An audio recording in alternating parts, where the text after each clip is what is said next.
This royal purple dye made from crushed snails can cost $2,700 a gram. And the premium pigments in these colored pencils help explain why they cost 14 times your average Crayola box. The world's most expensive colors aren't used for everyday arts and crafts. So why would someone pay $23 for a single pastel stick? And who's dropping thousands to access Pantone's color library? Business Insider dived into the factories, mines, and workshops where these colors are made, starting with ultramarine made from a rare blue stone. This is the most expensive blue paint in the world. It comes from these Lapis Lazuli rocks extracted from mines in Afghanistan. But you can't just crush up Lapis Lazuli and turn it into paint like you would with many other natural pigments. It takes a laborious process to create the color called ultramarine blue. We found it priced as high as $460 for a 225 milliliter tube of oil paint that was on sale. This identically sized tube of synthetic ultramarine costs only $19. Lapis Lazuli pigment has been expensive since ancient times, but modern-day artists have the option of a much cheaper alternative. So why do some still favor the natural stuff, despite the high price? The first step in turning Lapis Lazuli stone into paint is to crush it. Next, keep crushing it. Sometimes I sneeze and it's blue. I mean, it's my hair, they would be all blue. Pigment maker Mohammed Irfan's goal is a fine powder. But not too fine, or else he will have a difficult time extracting the bright blue lazurite from the other minerals in the stone. If the lazurite isn't pure enough, you end up with a muddy, grayish color, rather than the true blue ultramarine is known for. That's because the Lapis Lazuli rock contains a mixture of minerals that, left in the mix, can dilute the color of the finished product. Can you see the blue parts? So it's all lazurite. It's lazurite, pyrite, silicate. So our job is to remove all those impurities and just extract lazurite. But isolating pigment isn't easy. When Business Insider visited Mohammed's workshop in Canada, he showed us the Cennini method, named after the Italian painter who most famously described it. It's one of the oldest and most labor-intensive ways to turn Lapis Lazuli into Fra Angelico, the purest ultramarine blue pigment. It takes longer and produces less pigment than other methods, so it's usually reserved for specialty orders. We extract lazurite by Cennini method when we are supplying to different museums and for the restoration projects. What separates the Cennini method from other methods is that the powder gets turned into a dough. Mohammed heats the Lapis Lazuli powder with beeswax, pine resin, mastic gum, and linseed oil. See, like this one, mastic. So when I'm doing this, I have sometimes start eating them, you know, it's so good.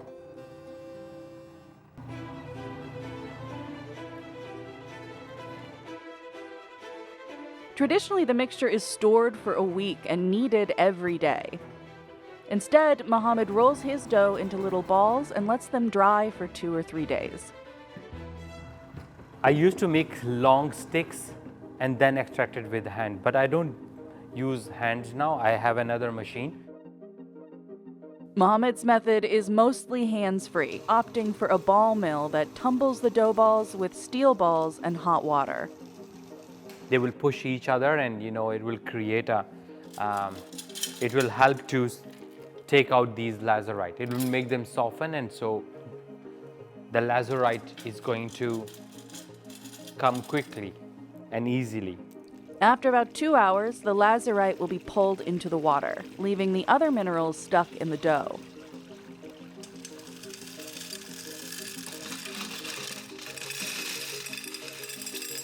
If I remove this water,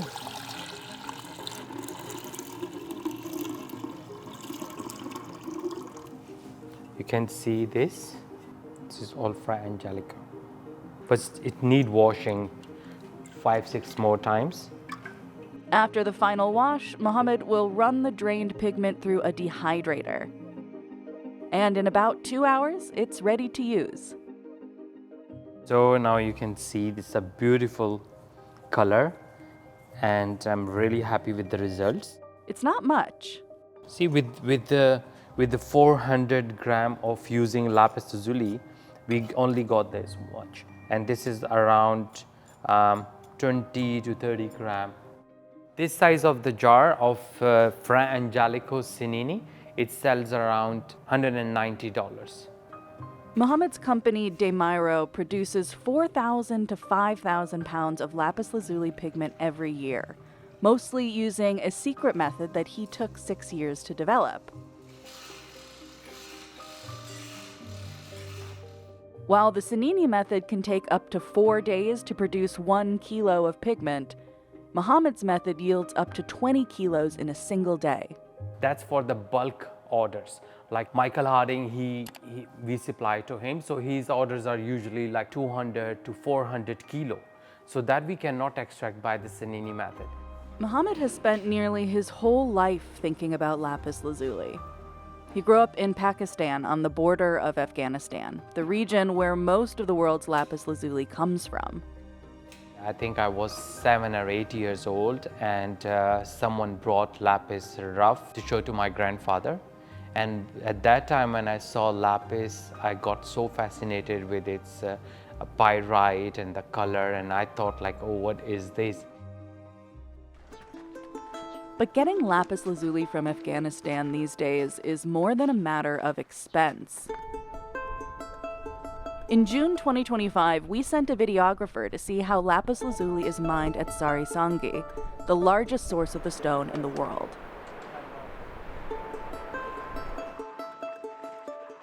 From the capital city of Kabul, it's about a 10-hour drive to Faizabad. Then it's another 5 hours or so to the remote mine, across treacherous mountain roads. After the daunting journey, what we found was not what we were expecting.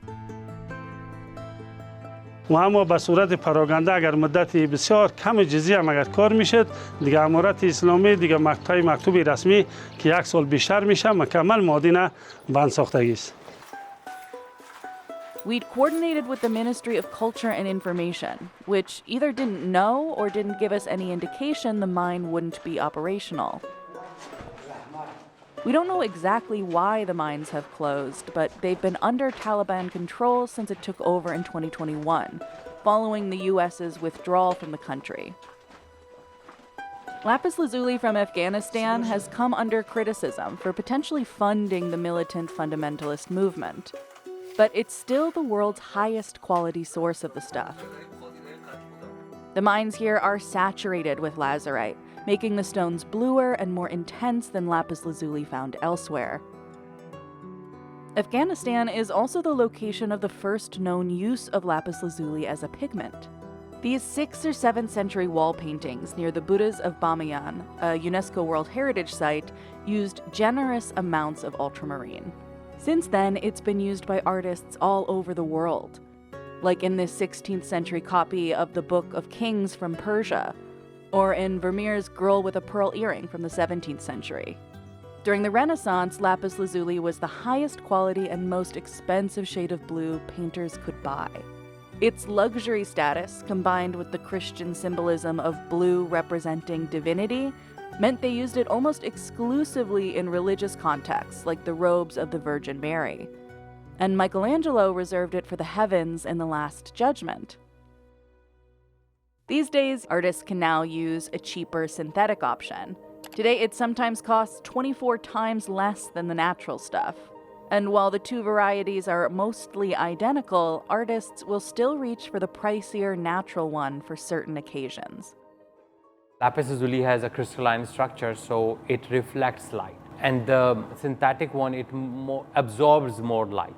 So that's when you'd see the difference of synthetic after painting, it's like the lapis is going to be more brilliant, more vivid than the synthetic one.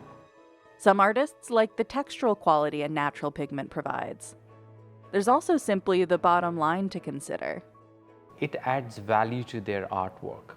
So when they're using synthetic, if someone is selling a painting for, let's suppose, $1,000, but when they use Lapis Lazuli pigment, they can sell the same painting for $5,000. To turn the pigment into paint, Mohammed mixes it with oil. I use walnut oil for when I'm checking, because it's not so yellow, so it's really give me the real shades and color, and I can check its quality. For the last 10 years, the demand has gone so up, even individual artists and plus the companies. And especially the last 3-4 years, because of the AI, I see the big demand for the real artwork now. So our target is to make it available for everyone, so we can share the beauty of this beautiful rock and pigment with everyone. These days, there's a synthetic version of every color under the sun. But as with Lapis Lazuli, the natural version still persists. This rich purple made from snails is one of them. Making authentic Tyrian Purple dye starts here, with extracting a murex snail gland. It takes nearly 45 kilograms of these snails to produce a single gram of pure Tyrian Purple extract. It's a painstaking and pungent process. And the result? This single gram of dye that can fetch nearly $3,000. By comparison, 5 grams of a synthetic version sells for under $4. Tyrian Purple can be used to dye clothes or create paints. In the ancient world, it was so rare that only royalty could afford to wear clothes dyed with it. Even today, at such an astronomical price, Tyrian Purple pigment is mostly a collector's item. So, what makes real Tyrian Purple so hard to make, and why is it so expensive?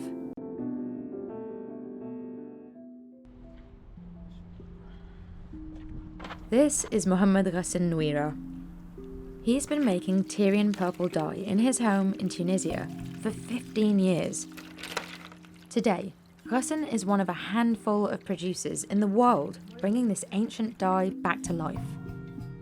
Ghassan learned how to make this dye through an excruciating process of trial and error.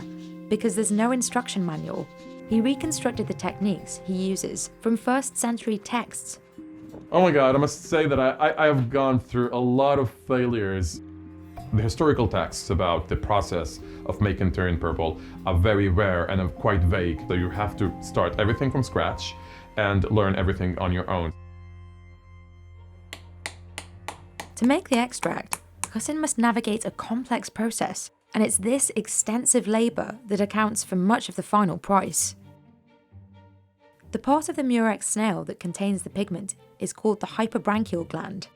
The good thing is that the gland is located right under the shell, which helps a little bit in the extraction. It's the only part of the snail used to make Tyrian Purple, and each gland contains only a few drops of pigment. But before he can extract the gland, Ghassan has to wash, scrub, and sort the snails by size. You don't really want all of this mud and sand to interfere with the dye when you crush the shell and expose the gland. So this is the first step, and it's a very important step. You really have to clean your snails very, very well. Ghassan can now extract the gland from the clean snails. If he hammers each shell too lightly, it'll take too long. But if he hits it too hard, he'll crush the gland.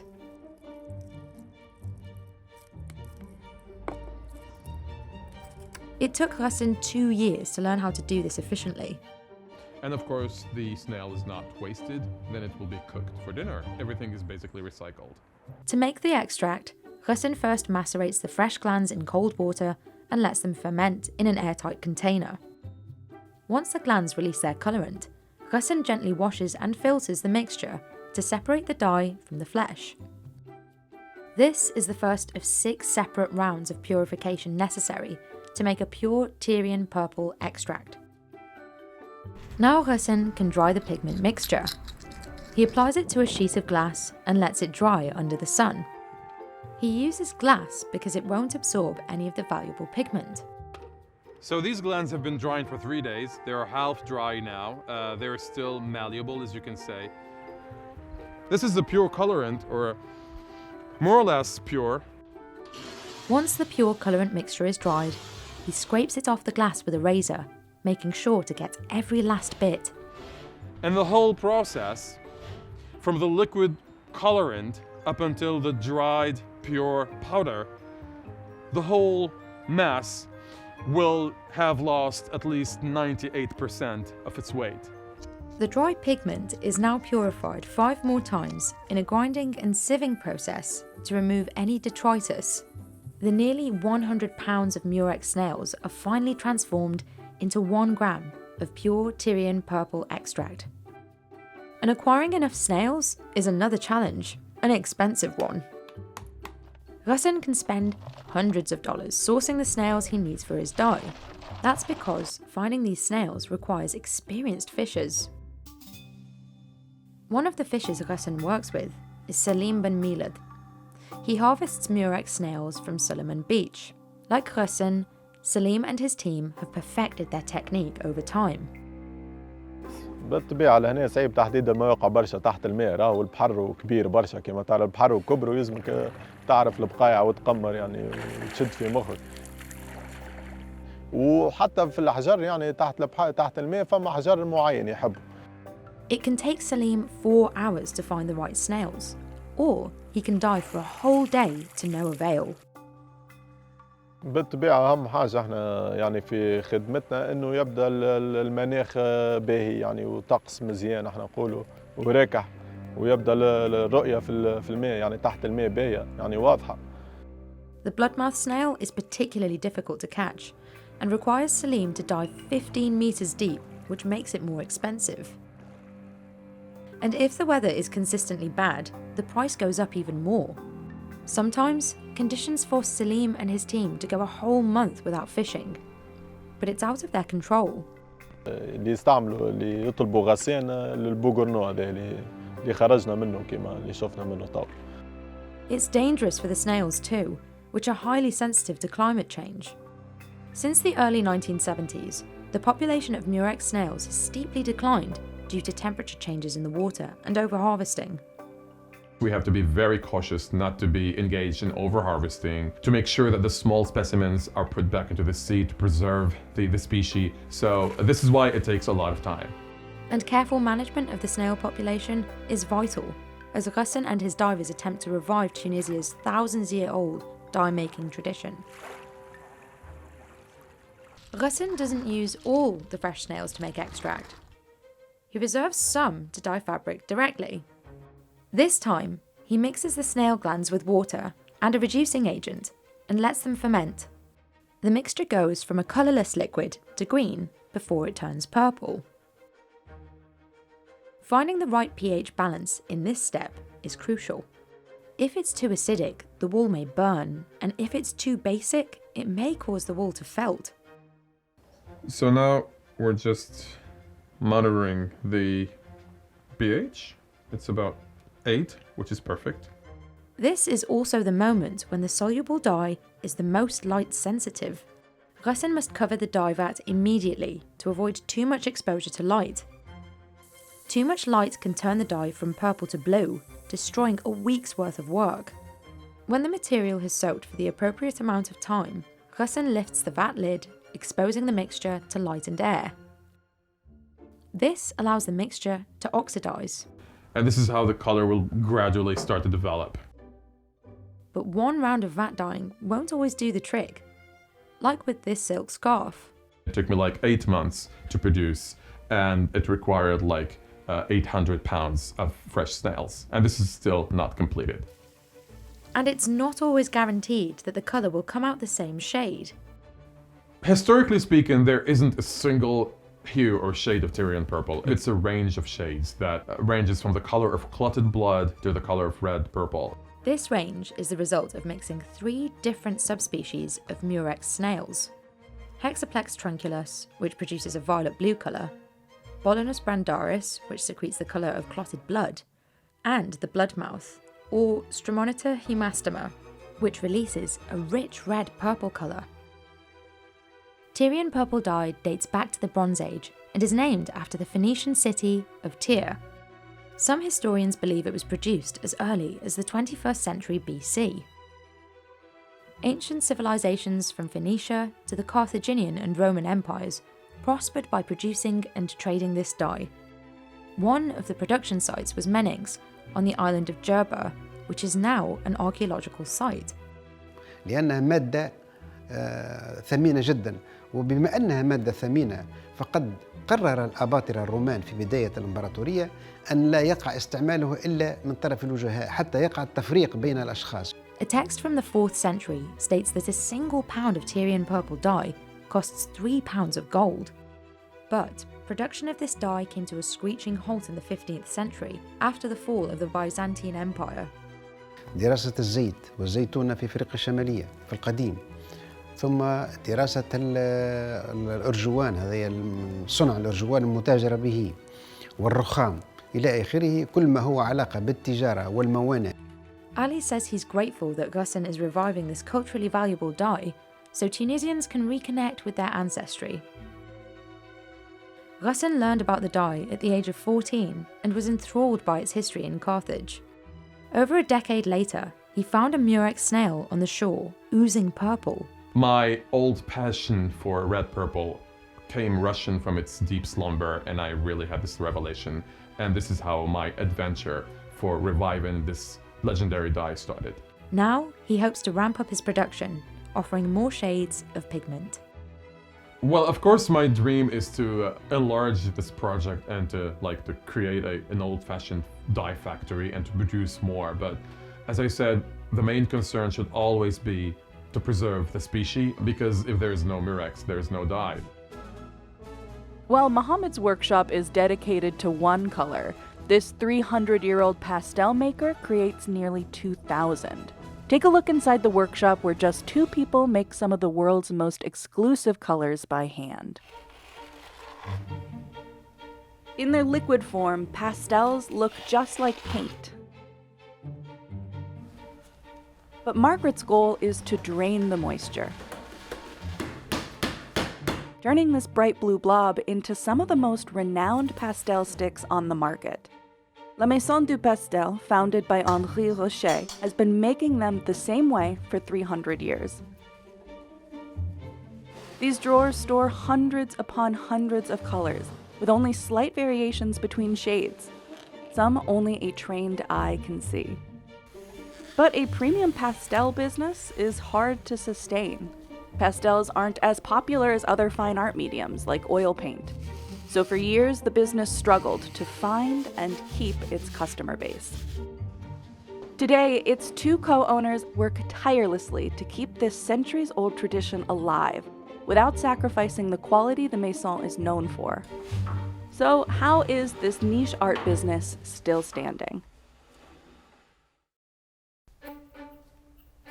Isabelle Roche, a relative of Henri Roche, and Margaret Zayer are the company's only 2 employees.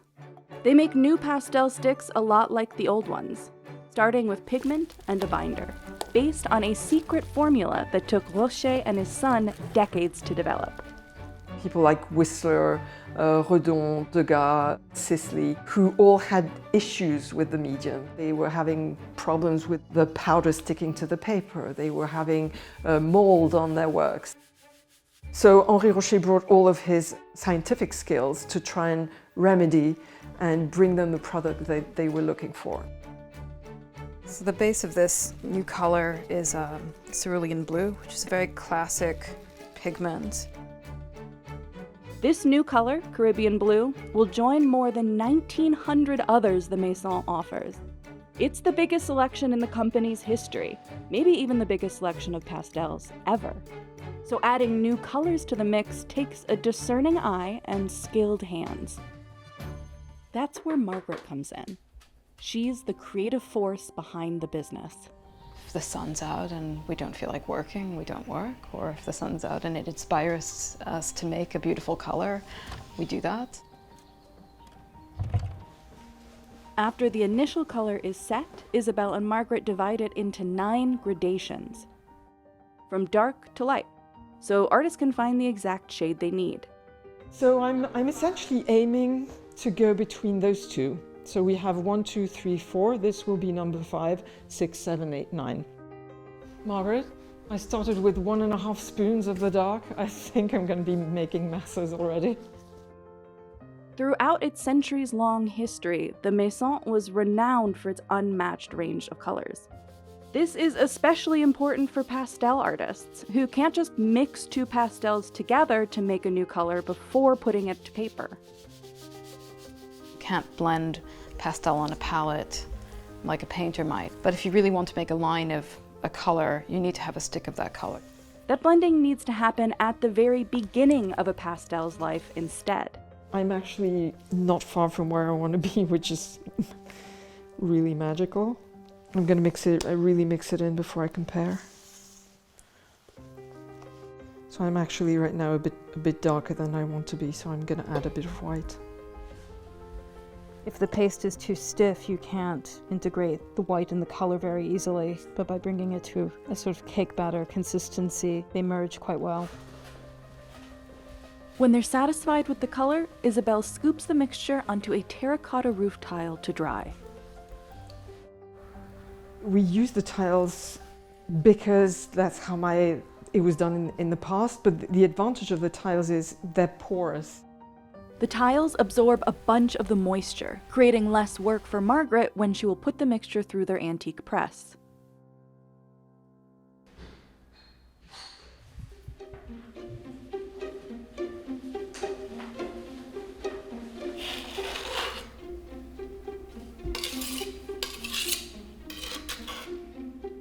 After the paste has adequately dried, Margaret wraps it in a cloth and uses an antique press to gradually squeeze the moisture from the paste. This is a tool that was there when Isabel took over the Maison. I would imagine it's been used for quite a long time. Yeah, essentially a lot of what we're surrounded with are tools and drawers that date back 150 years. And it's as well, it gives us this sense of âme in French, I'm not sure how you say that in English, of spirit, a soul. Margaret joined Isabel at the Maison in 2010 after a visit to the shop. She sent a cold email inquiring about a summer job and ended up finding her calling. I would have been happy just cleaning the shop, so I didn't expect an invitation to come to the house and make the pastels with her. The way I see it is I allowed the business to survive, and today I'm giving Margaret a sort of structure within which she can really make the craft live. And by the end of this, we'll probably end up with something more consistent with modeling clay cookie dough. This is one of those points in the process, though, where you might want to just sort of muscle it, but you actually have to be quite attentive. There's certain colors that lose water quite quickly that you can easily overpress. And it's always more complicated adding water back.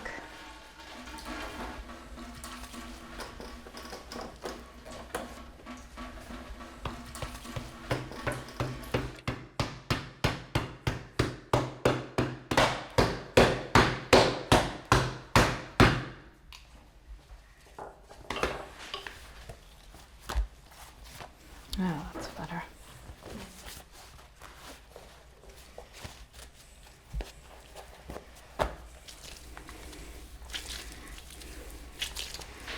Use it? Okay, I'm coming over with the paste.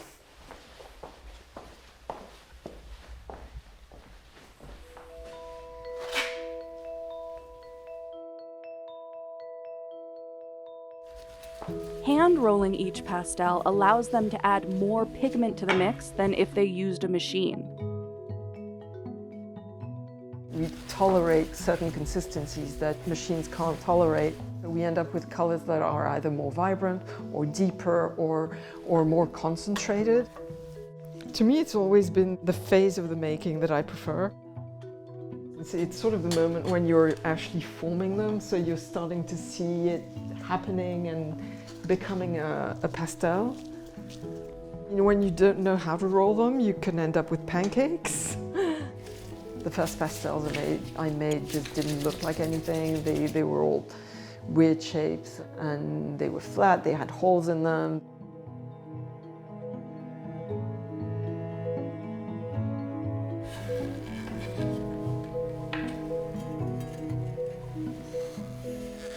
The cutting with the large grade, I believe that was also and the invention of Henri Roche to the traditional process, because I think in the past they used to cut the sticks once they were dry, which took forever. So it's cutting the ends in one fell swoop. When Isabelle took over the company for her aging aunts in 2000, she held on to many of the tools and techniques that Roche developed in his day.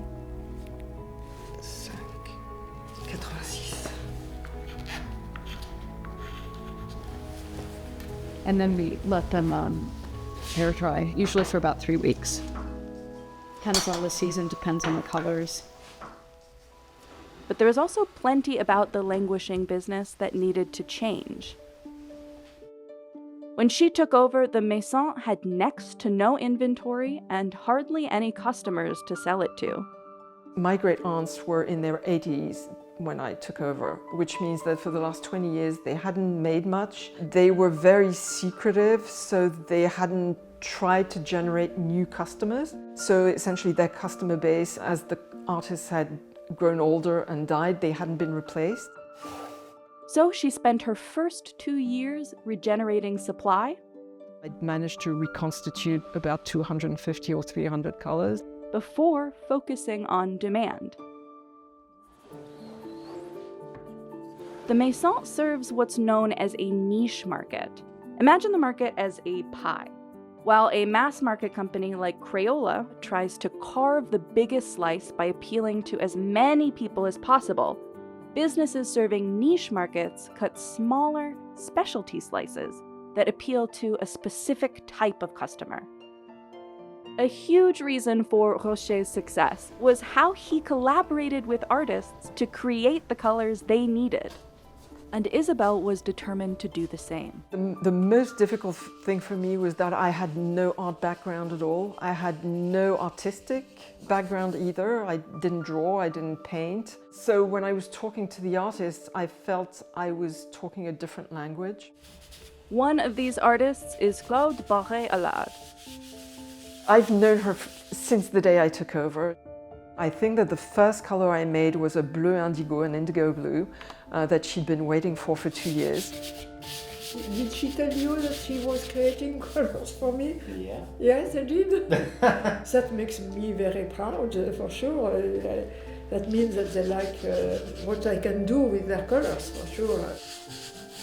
They serve me, I serve them. It's an exchange, as in life. Claude picked up pastels later in her career, after spending most of it working with oil paints.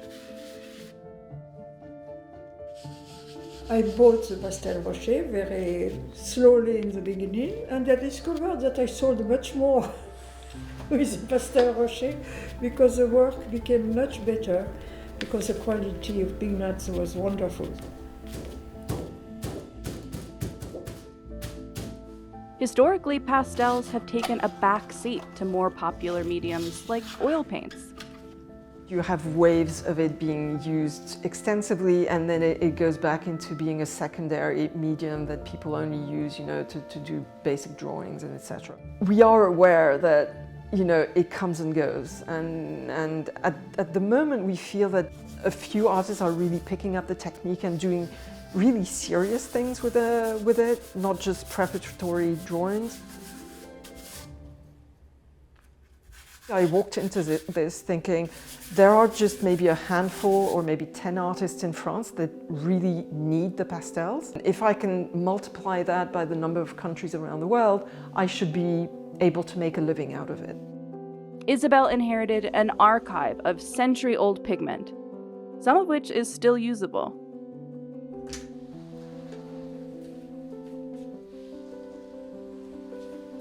Sometimes, Margaret can even reach into the company's past to make new pastel colors.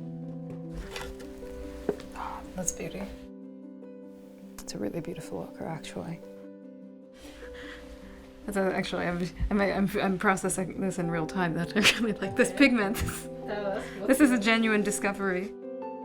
Well, I kind of want to see what kind of a pastel this makes. I imagine because it's an ochre, it will make an agreeable texture. I want to compare this to ochres that we already have in the range to see if I'd actually kind of. Do you mind if I go get a piece of paper and a bit of white? Sure. While much of the process remains the same as when Roche ran things, what Isabel and Margaret really hold on to is how he thought about the business. What really makes, our pastels what they are is his formulas and how they marry to the craftsmanship of the artisan that he met.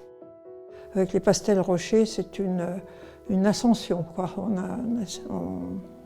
On progresse dans la pose de la couleur et ça c'est essentiel parce que, dans mon travail c'est essentiel.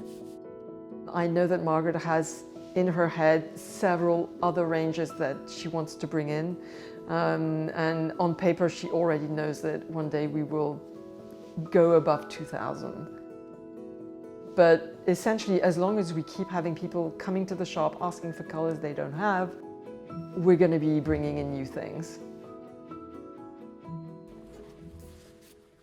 You might associate colored pencils with elementary school, but the professional versions can cost 14 times more than the ones you used as a kid. Business Insider visited a professional-grade colored pencil factory to see what goes into these pricey tools. Every colored pencil starts off like this, bright, powdery pigment. But it's the secret recipe for transforming these pigments into colorful cores that sets professional pencils apart from student-grade ones. Every ingredient, from pigments to waxes and oils, and even the wood, is carefully chosen to make these pencils perform better on paper. And artists are often willing to shell out hundreds of dollars for this level of performance. A set of 120 Faber-Castell Polychromos pencils costs $350, 14 times as much as a similar box of Crayola colored pencils. And some brands price their sets at over $550. But professionals say that compared to cheaper alternatives like Crayola, the difference in quality is glaring. It's quite chalky and waxy in comparison to this, which has taken so many more layers. Making high-quality coloured pencils involves more science than art. So how did chemists and engineers perfect them? And why are they so expensive?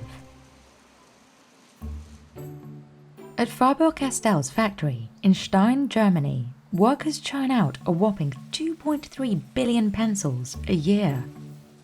Making them takes a surprising amount of precision, starting with these, the pigments.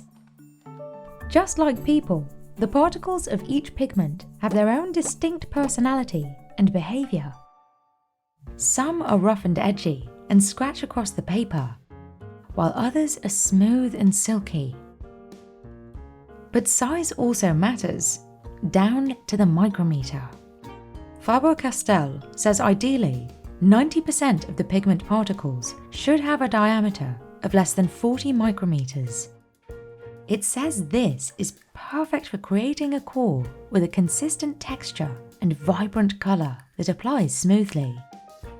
Wenn zu große Partikel da sind, dann führt es eben zu keinen gleichmäßigen Applikationsverhalten. Dann gibt es eben so andersartige Farbstriche in der Abgabe, im Laydown.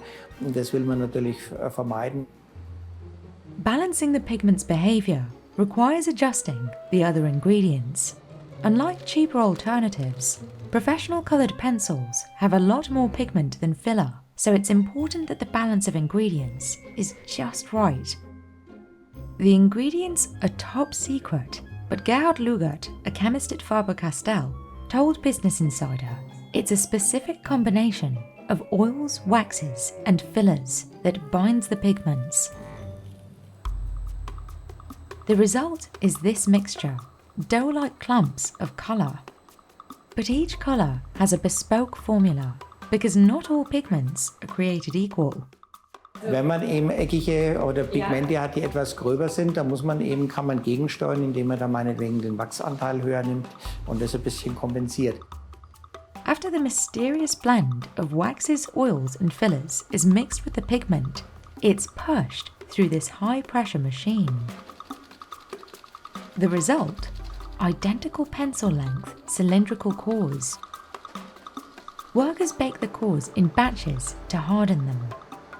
Then, they dip the dry cores in a melted mixture of waxes and fatty acid derivatives. Faber-Castell's coloured pencil cores are 3.8mm in diameter, making them less likely to break compared to Crayola's 3.3mm cores. The company randomly tests cores from each batch to make sure they won't break under pressure. Quality testers apply pressure to the cores at a 60-degree angle. They shouldn't break until the force is at least 3.3 kilograms. The core's performance is also scrutinised with smear tests like this one. Wir schauen den Farbabstrich an und das heißt, wir vergleichen den Farbabstrich zur festgelegten Referenz, damit eben der Kunde über Jahre hinweg die gleichen Abstriche auf Papier bekommt. Pencil cores made by different brands each have their own characteristics. The wax base of Caran d'Ache's Luminance pencils is soft, so the colour melts into the paper. That makes them great for creating gradients. Faber-Castell's coloured pencils, on the other hand, have a harder core, so they're best for fine lines and realistic details. Even the wood encasing the cores of professional-grade pencils is carefully considered. A pencil's wood determines how long the pencil will last and how well it will sharpen. Zedernholz ist eben der Porsche unter den Hölzern, eben ein sehr hochwertiges Holz. Der Geruch des Holzes natürlich, die Färbung, die Spitzbarkeit. Wir haben keine Blaufolie, keine Astbildung. Also Zedernholz ist wirklich das, was die hochwertigen Stifte eben produziert werden. At the factory, the cedar is cut into planks, which are stored for months until they're dry. Grooves are milled into the wood, and the cores are slotted into the planks. Another identical plank is glued on top, and they're pressed together before the next machine cuts them into perfect pencils. But the pencils shouldn't just perform well. They must also look and feel expensive. Workers mix dyes to the exact colour of the cores to create a water-based varnish for the outside of the pencils. Another machine coats each pencil with this varnish. The pencils are then stamped with the company's branding, and the end caps are dipped again, rounding out the top of the pencil. Every step of the way, the pencils are checked for visual defects, like chips and varnish irregularities, and the faulty ones are removed.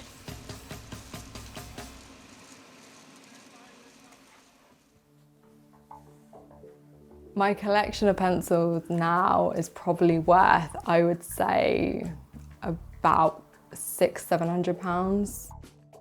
That's Bethany Veer, and she knows a thing or two about coloured pencils. She has about 400 high-end ones, which she uses to make realistic animal portraits that can sell for up to $6,500. And each brand and each type of pencil works, and they complement each other so well. So I tend to use the Caran d'Ache Luminance because they're wax-based, so it creates a really lovely, smooth, buttery feel to the surface, and then over the top I can go in with polychromos. You can sharpen them to a fine point. They're super great for detail.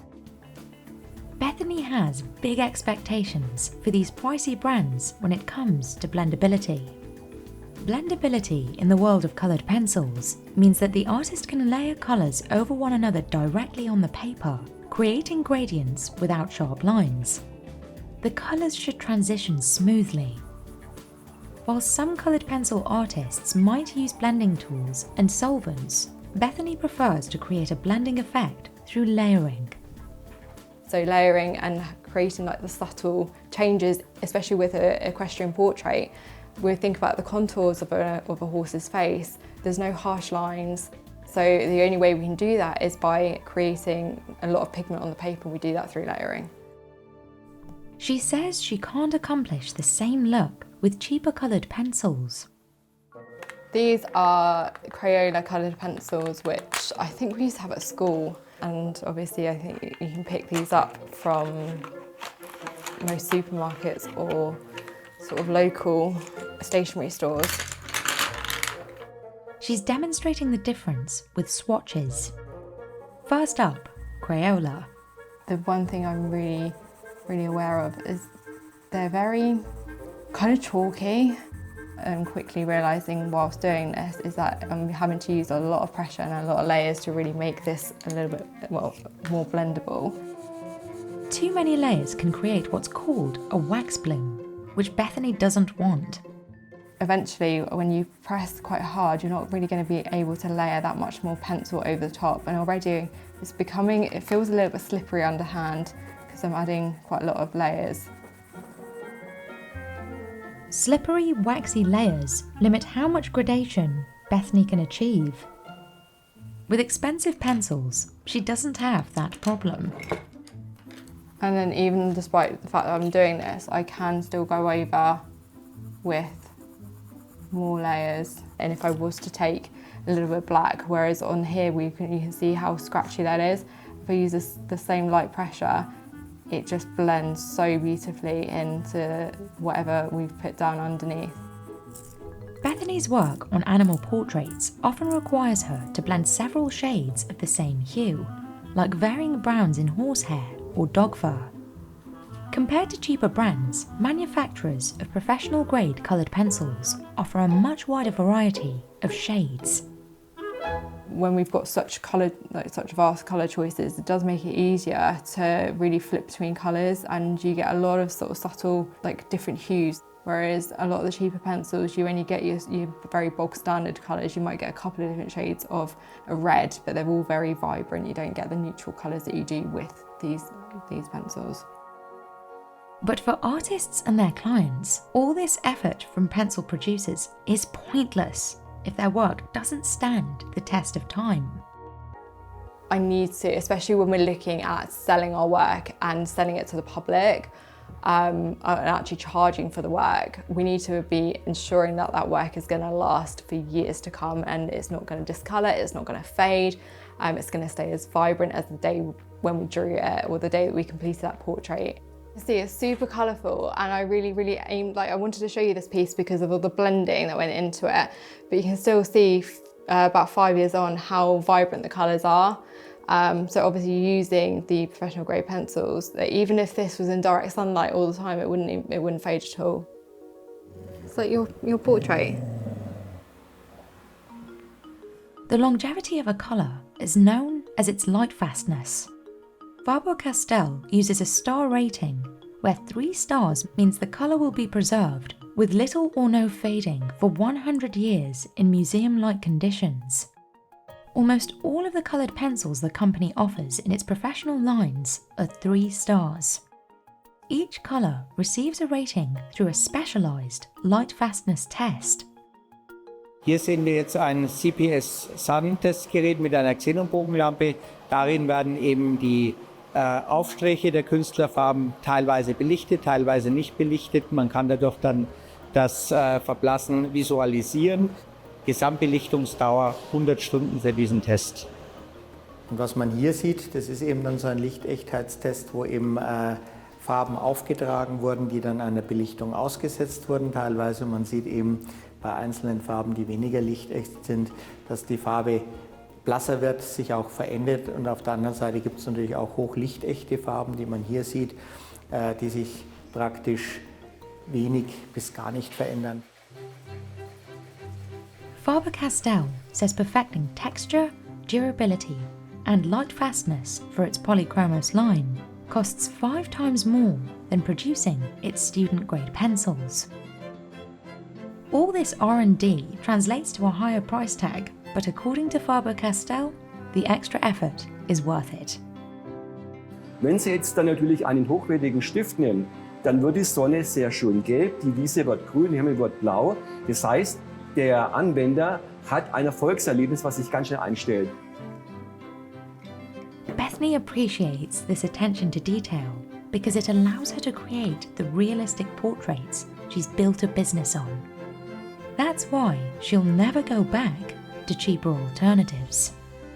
Like if you were to just do what I did and bought a couple of pencils at the start, then obviously I think that can keep the cost down. However, as my collection has grown and as I've got more confident with the medium, obviously that's naturally led for me to expand the collection, which is now, as I said, worth a fair few hundred. And to me and the work I create now, I couldn't be without the entirety of my collection. Pantone doesn't sell pigments, but it still offers some of the most expensive colors on the market. So what are you actually buying, and is it worth it? Take a look at this cereal box. No, a closer look. Even closer. Thousands of tiny dots create the illusion of solid color. But it's just an illusion. For pure color, like this yellow, get ready to pay. This is a Pantone color. The company's products cost hundreds to thousands of dollars. But Pantone doesn't sell ink. It sells these. Standardized color guides for designers and printers. So this one was around $1,000, but the entire set is about $8,000, I think. It's actually over $9,000. And Pantone recommends replacing its products every 18 months. I find that suggestion convenient for them. For 60 years, one company has dominated color standards. Now, some frustrated designers seek a better alternative. Pantone becomes a necessary evil because it's such a mainstream language. So why are Pantone colors so expensive? And how does a company make a fortune on color without selling a drop of ink? Most printing is like that cereal box. You might have heard it called CMYK or half-toning. It's a process that's been around since the 19th century. But CMYK can only produce a limited number of colors. Pantone gives designers a shared palette way beyond that range. And these colors are solid. See, no dots. They look brighter, cleaner, and more consistent. You might know Pantone from its color of the year, but you actually see it every time you go to the grocery store. Its colors are everywhere. To understand why Pantone became the industry standard, we have to go back to the 1950s. Before computers and Adobe, design was a physical process. You'd have these little tweezers, and you'd have to kind of move things around in your composition. You would use a lot of chemicals, there was a lot of rubber cement, X-Acto knives. Getting things to be really precise was really hard. And getting colors to look the same around the world was challenging. Color matching really wasn't something that people could do when working with different printers. One of the famous examples is of Kodak. Some printers would print the yellow a little darker, some would print it a little brighter. When the customers saw those side by side on the shelf, they'd often go for the brighter box, thinking that that film was fresher. Solving this problem was a huge business opportunity, and one man was ready to capitalize on that. Larry Herbert started working at Pantone in 1956. Back then, it was a printing company, so Larry knew how frustrating it was to communicate color. If you say green, it's like, great, what kind of green? Brat green. Oh my God, it's Shrek. Well, if you wanted to have a specific color, you often had to bring an example of that color in with you to the printers. And then the printers might have their own formula guides or recipe books that they could match colors to, but they didn't share those with other printers. Larry realized that a shared standard would streamline communication and prevent mistakes. But he wasn't the first to come up with this concept. There were other color references, like the Munsell color system, developed in 1905, or this 1922 book for textiles. Even before that, scientists worked to standardize color names. Although this author might not have appreciated Pantone's color of the year, Mocha Mousse. More than just a color, Mocha Mousse is a treat. He denounces fanciful and nonsensical names. But there wasn't a system used across industries. To duplicate exactly the subtle shadings and tone combinations conceived by the artist require the services of an expert cheap colorist. Larry was determined to change that. His key innovation was the Pantone matching system. Pantone chooses a bundle of colors and assigns a numerical code to each one. Every color has a specific formula, like a recipe written by Pantone. The company distributes its system through guidebooks like these. So instead of saying royal blue, you'd say Pantone 300. Then you'd specify if you're printing on coated or uncoated paper. Printers anywhere in the world instantly know what you want, and they have a repeatable way to recreate that color. As long as they also own a guidebook. Numbers matched to colors. It's sort of that simple. Pantone released its first guides in 1963 with about 500 colors. 219, that's 8 parts rubine red and 8 parts white. And the system was a hit, selling over 200,000 copies in about 5 years. By 1971, it was used in 42 countries at hundreds of printers. 2 years later, it was up to 58 countries. It was such a needed product as branding and corporate identity was getting larger, as people were starting to pay more attention to how brands were presenting themselves. Color consistency just became incredibly important, and Pantone fit the bill perfectly. In less than a decade, Pantone became the industry standard. Superman or Batman, even states, they have PMS colors associated with their flags. The company expanded into textiles and plastics. And in the 1980s, Pantone was quick to license its colors to software companies. We have over 10,000 colors at this point. In 2001, Pantone referred to itself as the world's only universally accepted color communication language. And one reason Pantone stayed dominant is that its system is proprietary. Property, Pantone, registration mark. Before you get to the colors, you're greeted with a trademark and copyright notice. But Pantone's near monopoly has caused some designers to feel like they have no choice but to pay. Pantone don't own anything. The only thing they actually own is the code that they associate with that colour. So they don't own the colour, they just own the language that we use to describe the colour. And it's gone to court to protect that language. In 1968, Pantone sued a competitor called Paratone, saying that it copied Pantone's intellectual property. And Pantone won. The judge determined that Pantone's system had sufficient originality and uniqueness to qualify it for copyrightability. There's no corporate headquarters for CMYK, there's no corporate headquarters for RGB, but there is a corporate headquarters for Pantone. Does Pantone have a serious competitor? That's a good question. Everyone can be a competitor, but at the same time, there's only one Pantone with such a dedicated team. For printers, Pantone is a fact of life. The whole 38 years I've been here, we've been using Pantone. If we went away from Pantone, a lot of our higher-end clients, I don't think they would want to do business with us anymore. Kevin uses Pantone guides to verify that printed colors match client orders.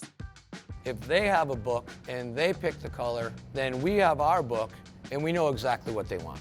They're one of our most valuable tools that we have in the printing industry. Allied Printing mixes each Pantone color in-house using a set of base inks. If you mix to the formula, you're getting the Pantone color. Where if you're just shooting in the dark, you could be mixing ink all day long. Anthony is Allied Printing's resident ink mixer. Just go to page 65, find your color. This is 711 right here. So we want a 6-pounder. Usually I do my 6-pounders in a 1 gallon. This fits up to like 8 pounds. This is my recipe right here. So I have transparent white, which is clear. We have yellow.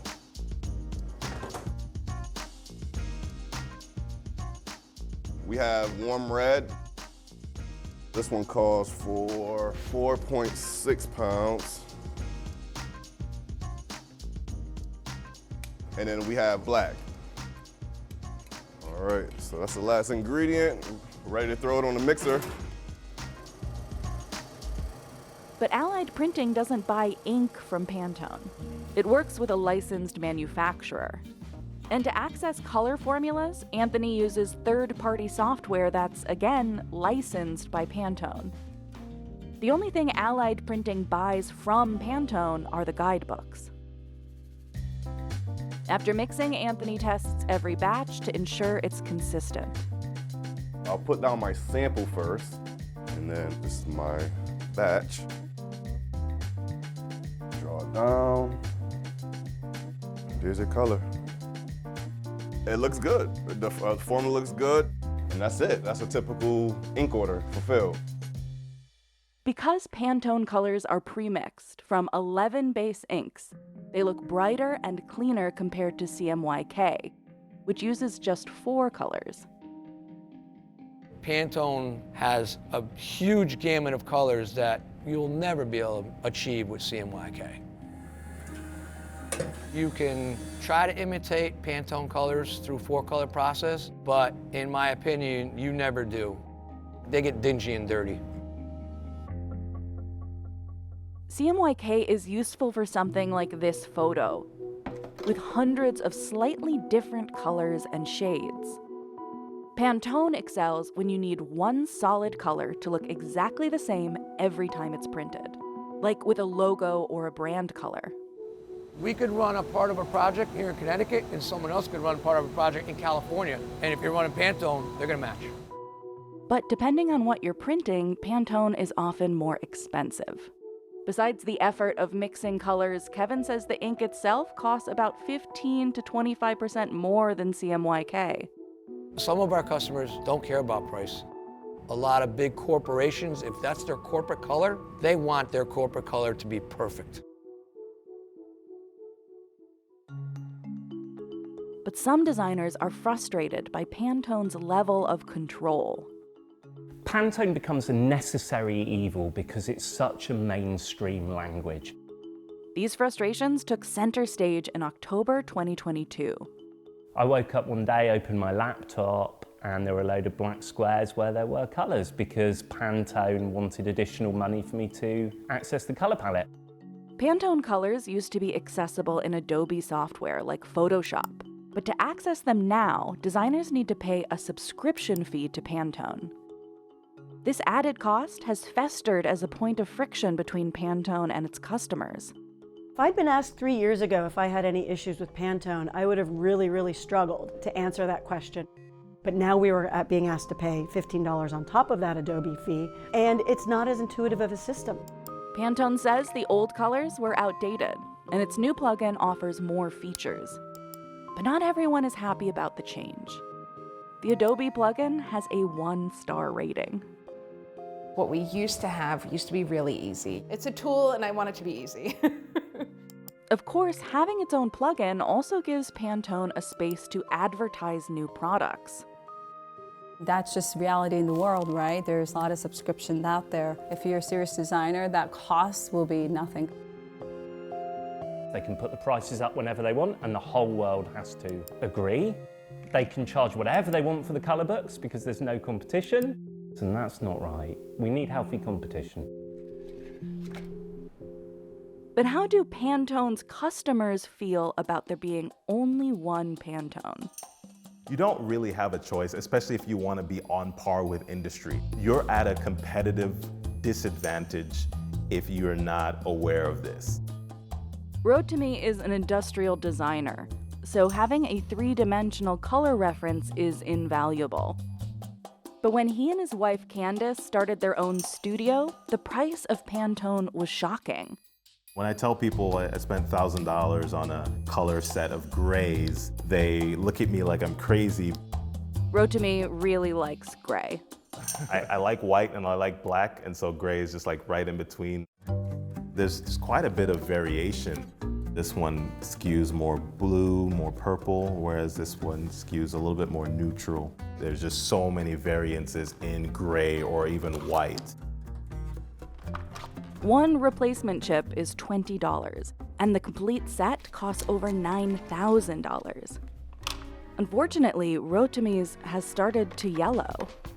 This is the original color. You can see how bright that is. It hurts a little bit.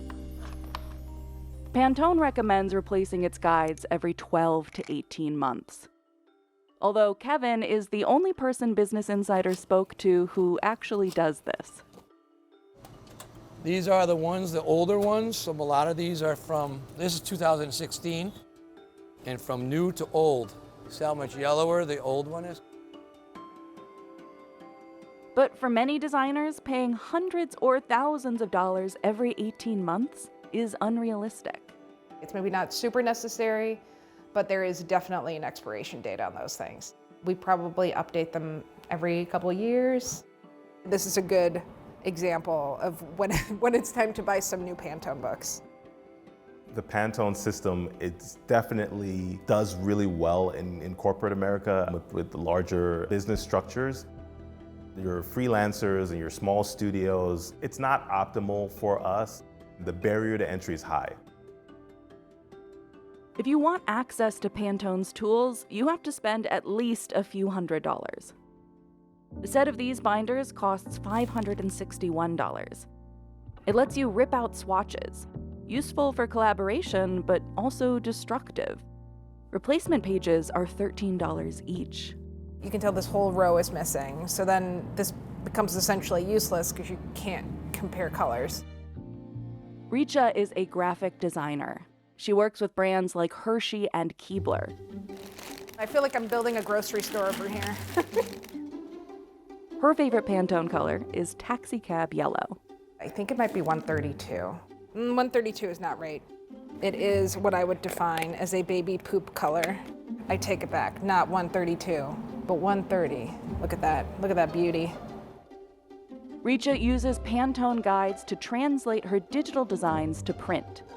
Making sure that what they're seeing on their screens matches the color that they experience in real life. So this is my baby. This is my Pantone bridge guide. We have our Pantone colors, and then over here we have our CMYK values. It's pretty beat up because I use it a lot. Thankfully, that's one of the more affordable guides. Just $265. We have like 30 of them or something. So that adds up. But for a lot of designers, access to Pantone's shared language is worth the cost. Pantone shapes our world. Anything that is being printed, especially for larger brands, is likely using a Pantone. Like Target Red, Tiffany Blue, and of course, Minion Yellow. I think for the functionality within our industry, it makes sense for there to be one big player. It's such a dance because there are so many partners involved in producing things like this. You're sort of creating the design intent, handing that off to another partner that's going to then make sure that they use the same design intent. That partner is often a printer.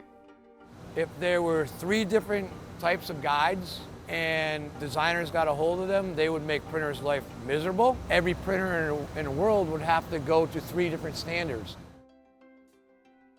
A designer today can definitely work without Pantone. There's millions of them that do, but they're missing out. Eddie works at Pentagram, a premier design agency with locations around the world. My favorite Pantone color is black. It is a color, but you always have to have a hint of color somehow. This particular yellow, I would say, is like a corn yellow. It wouldn't be a sort of sunflower yellow. It's not warm enough. At Pentagram, an abundance of Pantone guides are always within arm's reach. This bundle costs over $1,000. Having a Pantone system is an investment. It definitely is. But you should pay for that. When you're dealing with Pantone, what you see is really what you get. You cannot print this at home or go to Kinko's and believe that you're actually going to get that color. It's never going to happen. Color experts at Pantone work hard to ensure that every guide is consistent. That's essential to the company's reputation and its bottom line. Pantone says it earns about half of its revenue from the guides. The first guide that I purchased was around 2005, 2006. I had started my own studio. So before, I would borrow it from friends or try my very best to go to the printer, and then I would pick there. Just like any other tool, you upgrade your software on subscription. Why wouldn't you do the same thing with Pantone? I don't see Pantone as a tool, actually. I see it as a language and part of a process. But because they have such a vast monopoly, it becomes a language that we're all forced to speak. And sadly, it's a language that we need to pay to access. Most of the designers Business Insider spoke to said, despite their frustrations, it's worth the cost. Pantone delivers on its promise of consistent color. We produce thousands, maybe even millions of times.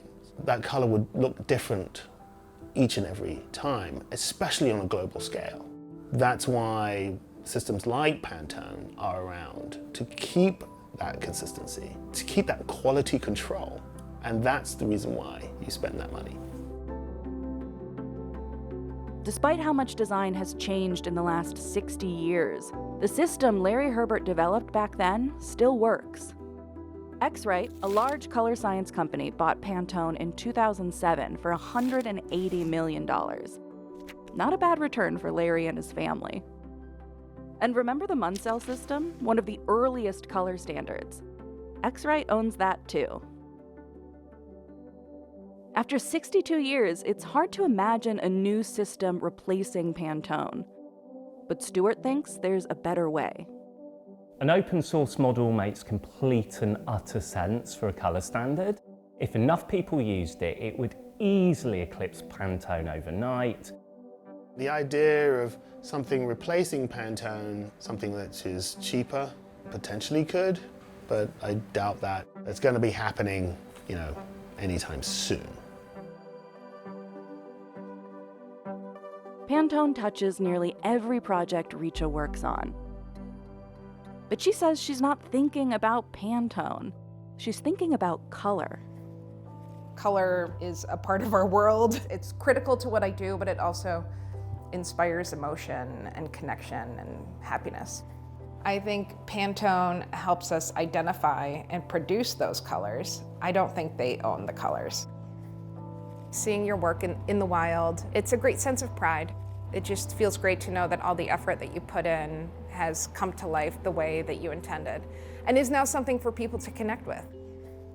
And again, amazing bragging rights. You can tell your family, go to the store, pick up this pack. I made this. Takes what we do and makes it tangible. Pantone's color library is vast, but theoretical. To get your hands on some actual pigment, you can seek out someone like this Japanese artist who makes natural dye. This is what it takes to make indigo using an 800-year-old process. These threads are being dyed with natural indigo. While this used to be the only way you could dye clothes this color, it's becoming a rarer and rarer sight. The invention of synthetic indigo meant the natural stuff was nearly bleached from existence. Within a couple of decades, global production of the plant-based dye had dropped 90%.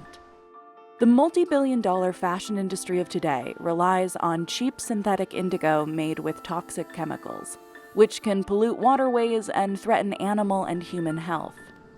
Now, some people are looking to increase production of natural indigo as a more sustainable option and a way to keep the art form alive.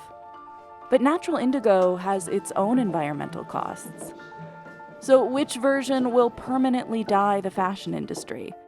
And can the art of natural indigo dyeing stand the test of time? For centuries, natural indigo was a lucrative industry in Japan's Tokushima prefecture.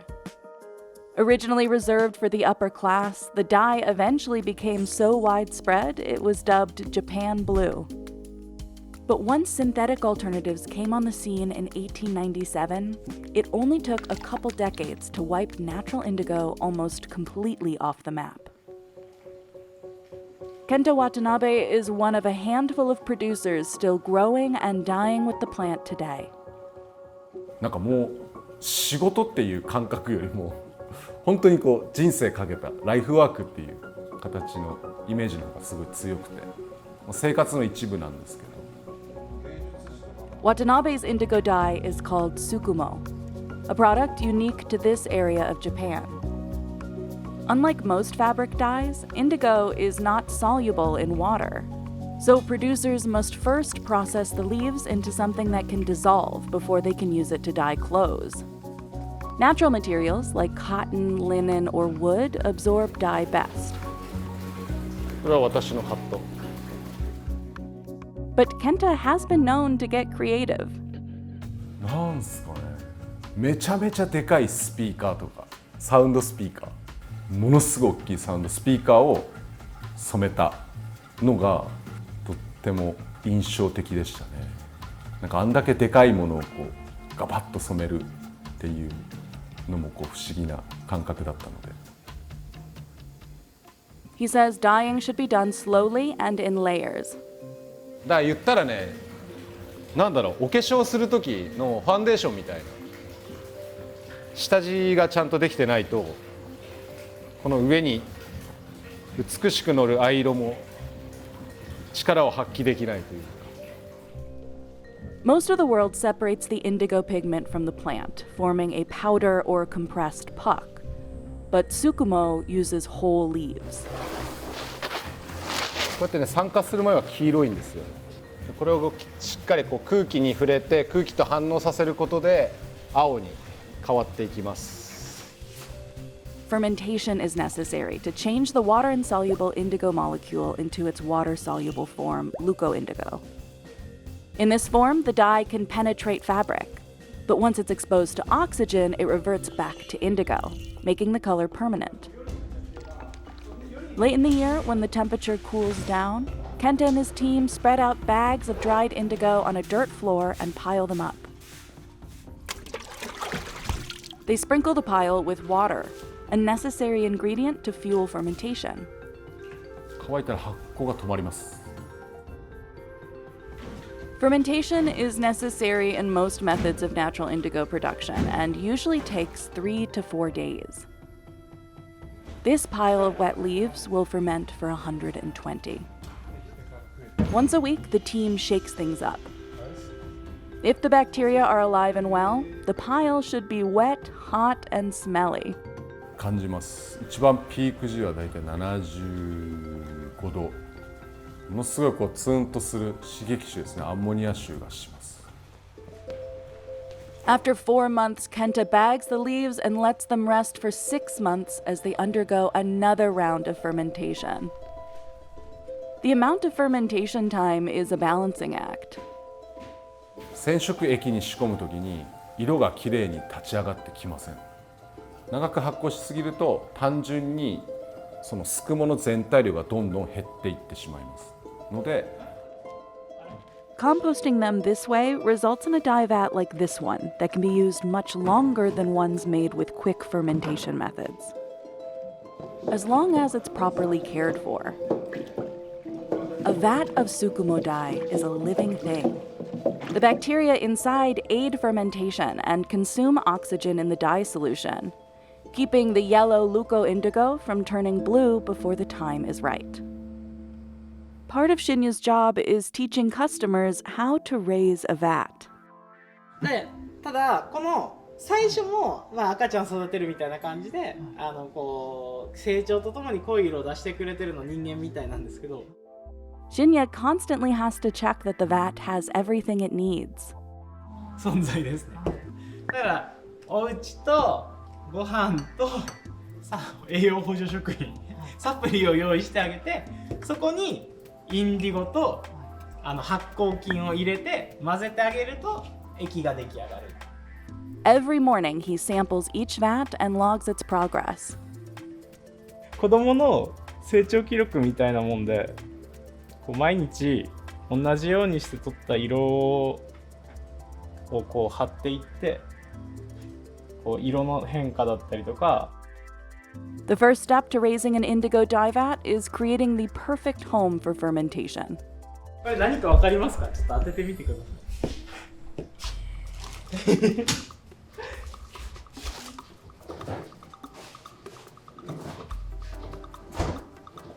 これは何かの灰です。あ、そうですそうです。これ木灰なんですよ。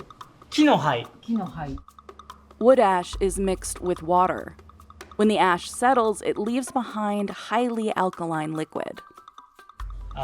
アルカリが強い環境じゃないと生きていけない菌になるので、これがこの子たちのお家になります。They also need food, wheat bran in this case. Seashell ash acts as a supplement, providing minerals and more alkalinity to the solution. だから期間でいうと大体最初2ヶ月ぐらいは人間でいう20代ぐらいまでなんでバーンと濃い色になっていくんですけど、そこからはゆっくりこう老化が始まってこう薄い色になっていくっていう感じになります。Kenta and his employees work overtime to keep Watanabe's running in a shrunken industry. Tokushima Prefecture, where Kamita is located, grows 70% of Japan's natural indigo. But that's only about 42 acres of indigo fields in total. At the industry's peak in the early 1900s, Tokushima was home to 37,000 acres. The decline was all thanks to synthetic indigo. Natural and synthetic indigo molecules are identical. And it's the only molecule that produces the specific blue hue genes are known for.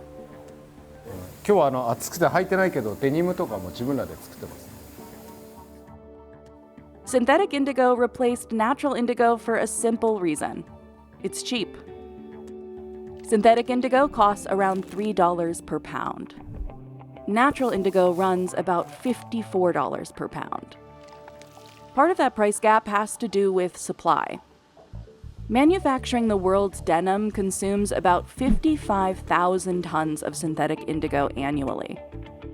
Compare that to natural indigo. Only a few hundred tons are produced each year. Watanabe sells its largest dye kit for over $1,000. It comes with almost 8 pounds of Tsukumo, plus all the ingredients for a healthy dye and a 20-gallon plastic vat. それに対してやっぱり販売してる値段とは全然労力が見合わない。On top of costing more, natural dye is often less potent. But the synthetic version has its downsides too. Preparing synthetic indigo for dyeing requires a slew of toxic chemicals like aniline, formaldehyde, and hydrogen cyanide. These chemicals pose a health risk to textile workers and pollute the water used in the dyeing process. According to a 2023 study, each year about 1.84 billion tons of wastewater from the textile industry are disposed of without proper treatment. Watanabe's pours its wastewater back into its fields to fertilize the next crop. And Kenta says his solution is safe to stick your hands into. But scaling up natural indigo production could prove difficult. As much as 10 million acres of land would be needed to produce enough natural indigo to serve the fashion industry, according to some estimates. To put that number into perspective, that's about the same amount of land dedicated to growing cotton in the US. Some experts are skeptical growing that much indigo is even possible.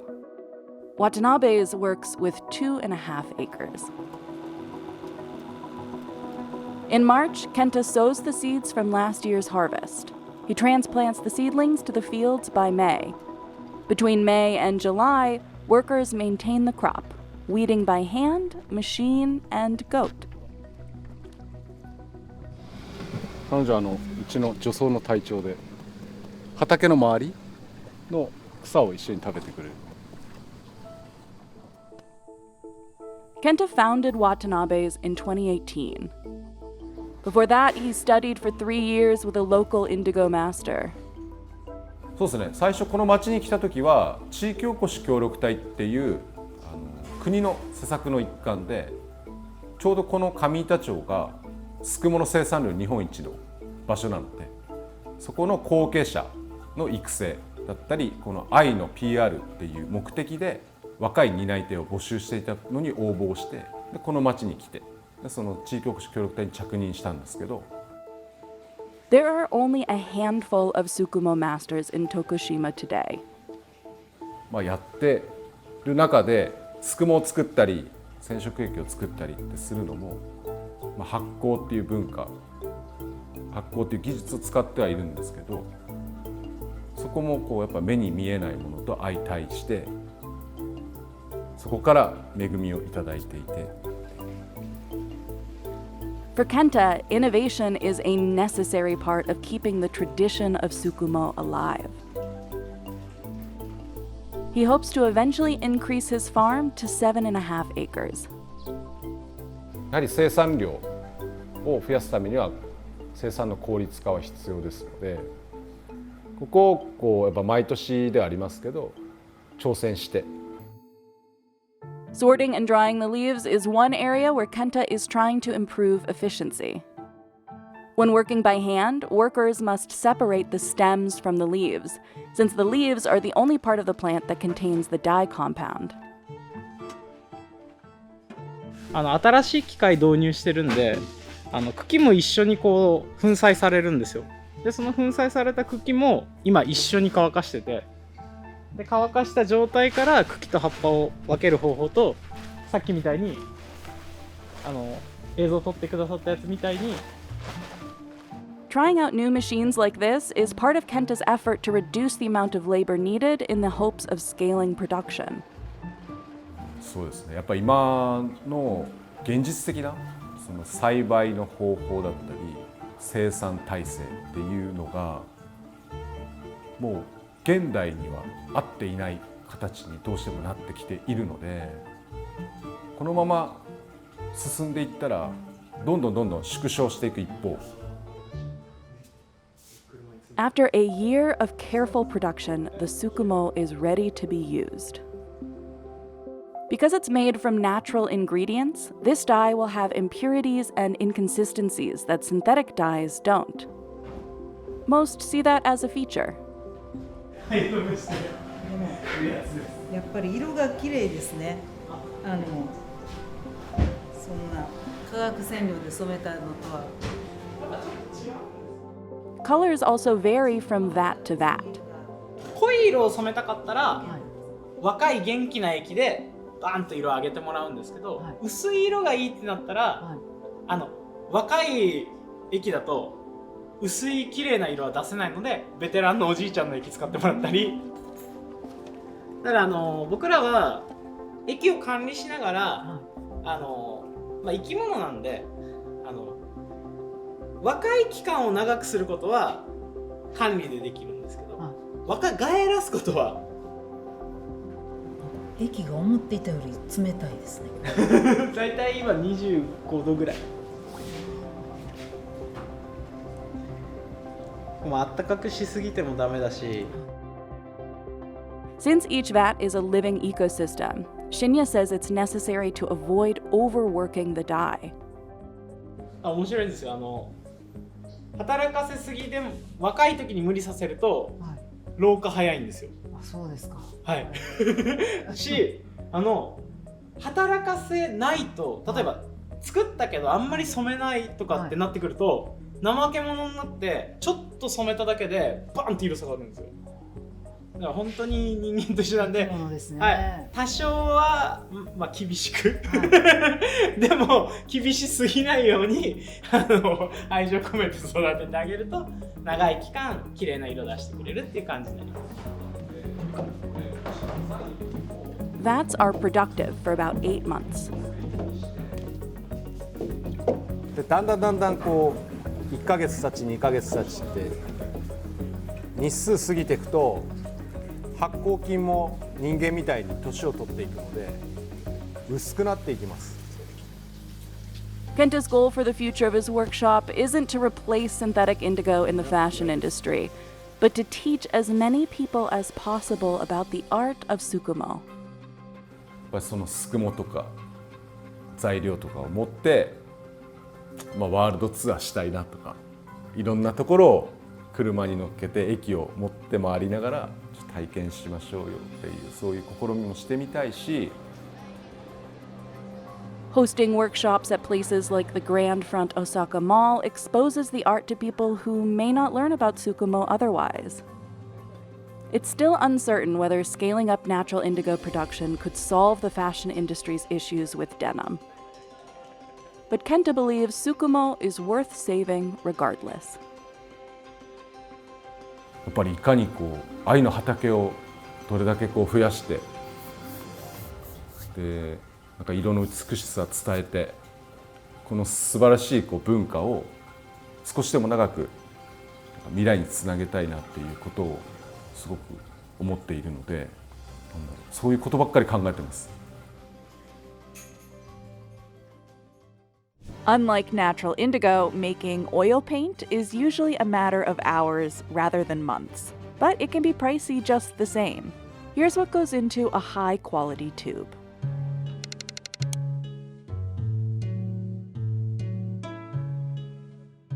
Oil paint is simple. At its most basic, it's just a mixture of oil and pigment. But depending on the colour and quality, a litre of this paint could cost you between $285 and $1,000. So what is it that makes this paint so special, and why is it so expensive?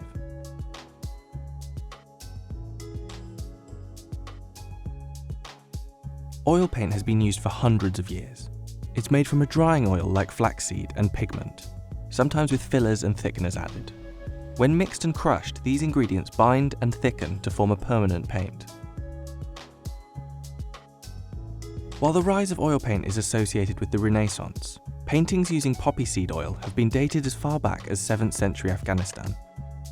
But there's one key reason this paint hasn't ever been cheap. Pigments cost a lot of money. So in a good oil paint, you're going to be looking for high pigment loading and a good quality pigment in that high pigment loading. So it doesn't matter if you have loads of pigment if it's a bad quality pigment. You're looking for light fastness so it doesn't fade, and tests on light fastness that have been going on for generations, in fact, for some pigments. So you're not going to create a masterpiece and then 50 years down the line, it's completely washed out. The highest quality oil paint can be up to 75% pigment. And throughout history, the most sought after pigments have been worth far more than their weight in gold. And that's because they take a lot of work to discover and to make. The favourite imperial colour in Roman times, Tyrian Purple, was a bright pigment made from the glands of sea snails, and it could take 12,000 snails to make just 2 grams of the colour. Indian yellow was originally made from the urine of cows fed only on mango leaves, and in the 16th to 19th centuries, mummy brown was actually made with the ground up remains of Egyptian mummies. And while the colour was perfect for some flesh tones, we quickly ran out of mummies to use. Pigments do dramatically change the cost, and in professional levels, you'll have series. So you'll have probably series 1, well, up to series 7. The higher the number, the more expensive it is. And that's due to the pigments, how difficult they are to obtain, where they come from, and also how in demand they are as a product in the real world. Possibly the most valuable, though, was ultramarine, literally meaning beyond the sea, as it had to be mined in Afghanistan. It was made from Lapis Lazuli, which in its purest pigment form can still cost up to $30,000 per kilo. The gemstone was used to make the pigment until a synthetic version was created in 1826. And the vibrant blue was valued so highly in the Renaissance that it was generally reserved for painting the robes of the Virgin Mary. Synthetic versions of many of these pigments have now been created. And while this means many are cheaper, some can still be difficult to produce. Cobalt blue, for example, has to be made by heating its components to 1,200 degrees Celsius. And once you have these pigments, they're tricky to work with. Winsor & Newton has been making oil paints for almost 200 years, and its factory in France produces over 5 million litres of paint each year. In fact, produce paint is like cooking. So we have mixing, so we are mixing components like pigments and other additives like oil. We have then milling, so it depends, we're using different type of machines. So we're using granite, ceramic or steel. Then we are testing, okay, so testing the viscosity, the grain and of course the color. The whole process is so select. So for every single pigment, you need to handle it in a particular way. So it will need a particular amount of oil with it, and that ratio changes for every pigment. And you're going to need to grind it to a particular fineness. And actually, even with the same pigment, the milling and the grinding will affect the colour you have. So if you overgrind, you might end up with something duller, or with another colour, if you grind it very fine, you might end up with a purple rather than a blue. The research and testing for these colours can take months or even years to get right. Small samples of each colour are made in a lab to measure consistency and light fastness. Above all else, the quality of oil paint needs to be reliable, as professional artists need to guarantee that what they're working on now will last for hundreds of years. And despite comparatively new paints like acrylic, oil still remains an artist favourite.